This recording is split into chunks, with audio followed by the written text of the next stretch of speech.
창세기 6장 1절로 8절까지 말씀 함께 봅니다.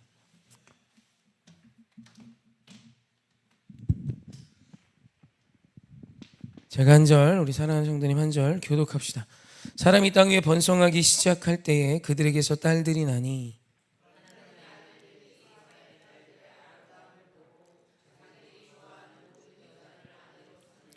여호와께서 이르시되 나의 영이 영원히 사람과 함께하지 아니하리니 이는 그들이 육신이 됨이라. 그러나 그들의 날은 120년이 되리라 하시니라.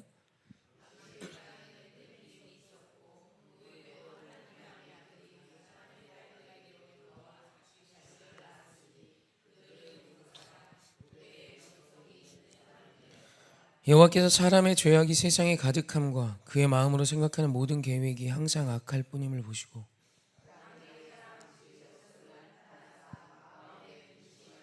이르시되 내가 창조한 사람을 내가 지면에서 쓸어버리되 사람으로부터 가축과 기는 것과 공중의 새까지 그리하리니 이는 내가 그것들을 지었음을 한탄함이니라 하시니라. 그러나 노아는 여호와께 은혜를 입었더라. 아멘. 창세기 6장은 노아의 홍수의 이제 시작을 알리는 장이고, 사실 5장에 나왔던 아담으로부터 노아까지의 족보 톨레도에서 이미 그 모든 족보의 끝에 나오는 그 사람을 성경이 기다리고 있어요. 그 노아의 이름으로 끝난 이 톨레도를 통해 노아를 기다리셨고, 하나님께서는 이 노아로 하실 일을 이제 창세기 6장부터 기록하고 있는 것입니다. 창세기 6장엔 여러 가지 논쟁점이 되는 표현들이 꽤 나옵니다. 사실 이것은 모든 논쟁이 되었다라는 것은 모르기 때문이에요. 하나님께서 우리에게 주신 이 말씀만으론 이 사람들이 정확히 누구를 지칭하는가, 사람의 딸들은 정확히 누구인가, 그럼 하나님의 아들들은 사람의 딸들과 다른 종류의 사람인가, 아니면 비단 세상의 가치를 가지고 살아가는 가정에서 탄생한 세상적인 기준, 우상을 섬기는 이세벨과 같은 여자들을 딸들이라 하는가, 아니라고 주장하는 사람들도 있고, 네피림은 누군가, 용사라 표현된 그들은 거인이라고도 표현되어 있기도 하고, 외경에 보면 이런저런 어떤 근거가 될 만한 말들이 있어요. 그러다 보니까 그들은 누구인가, 그래서 천사와 사람 사이의 어떤 누구들 이런 식의 해석도 있습니다. 그러나 가장 상식적으로 해석하면 사람의 딸들은 이세벨과 같은 가치관을 가진 세상의 가치로 살아가던, 하나님의 놀라운 말씀 아래 아담을부터 가인, 하나님께 표를 받은 그 가인이 신학자들 사이에서는 회개한 사람으로 이야기합니다. 동생을 죽이고 하나님께 은혜를 얻고, 이제는 그리고 그 말씀이 전해졌기 때문에 에녹이란 사람이 탄생할 수 있었고, 또 무드셀라를 낳아 주의 말씀을 전하는 선지자적 역할을 하는 자가 있을 수 있었고, 또 무드셀라 또한 자신의 이름을 통해 하나님의 심판을 예언하는 자가 있을 수 있었고, 그렇기 때문에 당대의 의인이고 완전한 자라 표현하는 노아가 탄생할 수 있었다. 그런 이유로 상식적으로 이야기하면 이것은 특별히 신비한 무언가를 지칭한다기보다 하나님의 뜻을 따라 말씀으로 하나님을 경외하며 사는 자들과 하나님을 경외하지 않는 세상을 구분하여 설명하신 것으로 보는 것이 가장 상식적으로 이 말씀을 해석하는 타당한 해석법입니다. 여기에 대해서는 이런저런 이야기들이 있으니 유튜브에서도 이런저런 말들이 많습니다.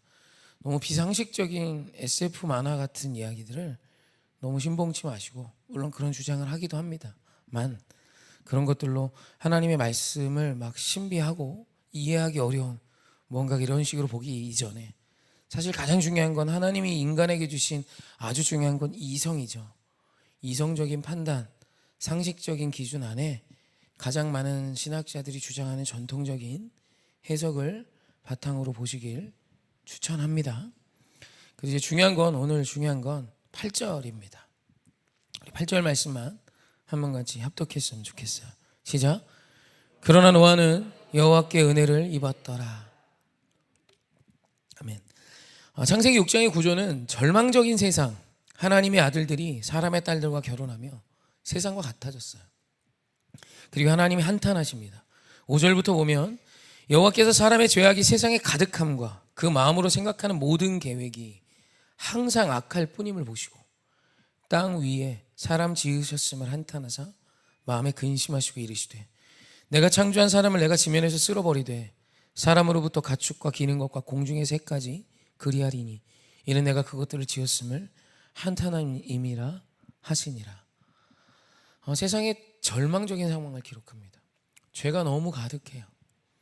죄가 창궐해서 어떻게 이 세상을 살아갈 수 있는가 라고 말할 만큼 죄가 상식이 되어진 시대예요. 그래서 로마 시대에는 동전의 양면을 보면 앞면에는 이제 뭐 카이사르 황제의 얼굴이 새겨져 있고 뒷면에는 남녀가 성행위를 하는 것이 새겨져 있답니다. 동전은 남녀노소 다 쓰는 거잖아요. 그냥 성적인 성욕이 그냥 식욕과 비슷했던 거예요. 오늘은 김밥 먹을까? 와 마찬가지인 개념이 로마 시대의 성적 개념이었답니다. 뭐 동성애를 넘어 수간까지 상식적으로 자행됐던 시대죠. 사실 로마 시대는 지금보다 훨씬 더 음란한 측면에서 봤을 땐 음란했고 폭력적인 측면에서 말할 것도 없었죠. 콜로세움 경기장에서 사람이 사람을 죽이고 사람이 막 절단되고 사자의 밥으로 사람이 찢겨지는 걸 보며 사람들이 쾌감을 느꼈어요. 사실 이 시대는 그래도 이제 그것이 영화나 어떤 실제가 아닌 가짜였지만 그 시대는 진짜로 그것을 보며 남녀노소가 즐거워했습니다. 그러니까 세상이 더러웠다. 이것은 지금만의 이야기가 아니에요.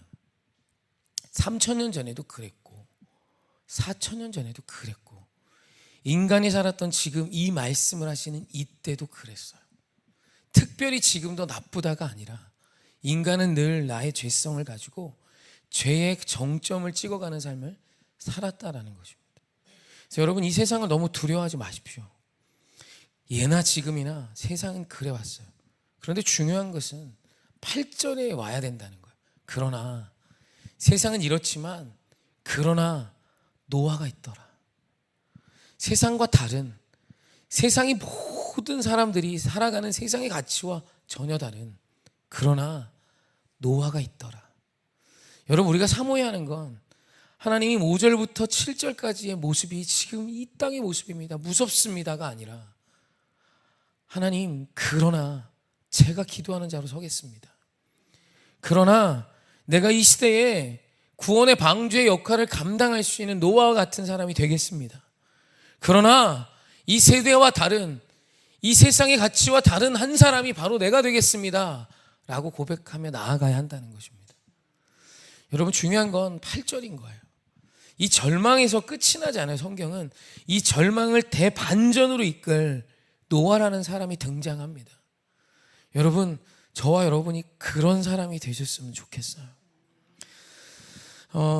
그러나 이 8절의 이 문제 앞에 하나님 저만 예배해요, 하나님 저만 주님을 경외합니다라는 어떤 나름의 영적인 고독감이 들 수 있습니다. 그 대표적인 사람이 엘리야예요. 바알과 아세라를 섬기는 850명의 선지자들을 영적으로 이기고 바알의 선지자들을 모두 처단했던 엘리야가 이세벨의 말을 듣고 우울증이 옵니다. 그리고 하는 이야기가 뭐냐면 하나님 나만 남았습니다. 그때 하나님이 엘리야를 위로하시며 하신 말씀이 있습니다. 바알과 아세라에게 무릎 꿇지 않은 자 7천이 남아있다. 여러분 어느 시대나 하나님의 영광을 쫓아 사는 자들이 있어요. 오늘 우리에게 정말 중요한 것은 그런 사람들로 하나님이 승리케 하셨음을 믿으며 그런 아의 사람이 되는 것입니다. 성경이 찾는 사람은 그런 사람이에요. 하나님 끝났습니다. 무섭습니다. 이제는 다 끝장난 세대 같습니다. 우리 다음 세대가 너무 걱정됩니다. 맞죠? 그러나 하나님이 더 크세요. 크신 그 하나님을 경외하는 자들이 이 땅에 지금도 있어요. 한국교 어렵죠. 맞아요. 너무 큰 위기고 주의 종들이 다 힘이 빠졌어요. 신학교에 사람이 없습니다. 신학교에 젊은 사람들이 없어. 이제 아줌마 아저씨들만 있어요. 절망적인 것 같죠. 그러나 하나님 앞에 바로 선 세대가 반드시 도래해요. 주님이 약속한 자들이 세상을 압도하며 세상을 깨끗게 하며 또 다른 하나님의 영광, 하나님의 그 위대하심을 보여주며 등장하게 하실 거예요. 중요한 것은 그러나의 사람이 저와 여러분이 되셨으면 합니다. 기도하는 교회가 많지 않대요. 기도하기에 여러분이 모였잖아요. 소망이 있잖아요. 그런 여러분, 이 세상을 보며 담대하십시오. 예수를 믿는 우리가 세상 앞에 오그라붙으면 누가 세상을 맞섭니까? 수많은 사람들이, 유튜브에서 떠드는 이상한 사람들이 많아요. 염려하고 걱정하지 마십시오. 세상은 늘 그래왔고, 늘 그런 세상 앞에, 늘 그래왔던 세상 앞에 여전히 무릎 꿇지 않은 실천이 남겨져 있어요. 저와 여러분이 그 사람이 되어 기도하면, 순종하면 기적은 일어납니다. 여러분, 노아의 시대엔 노아뿐이었어요. 진짜 노아와 그 가족이 전부였습니다. 구원받은 자가 8명밖에 없었지만 인류가 망한 것이 아니라 새롭게 쓰여져 가기 시작했어요.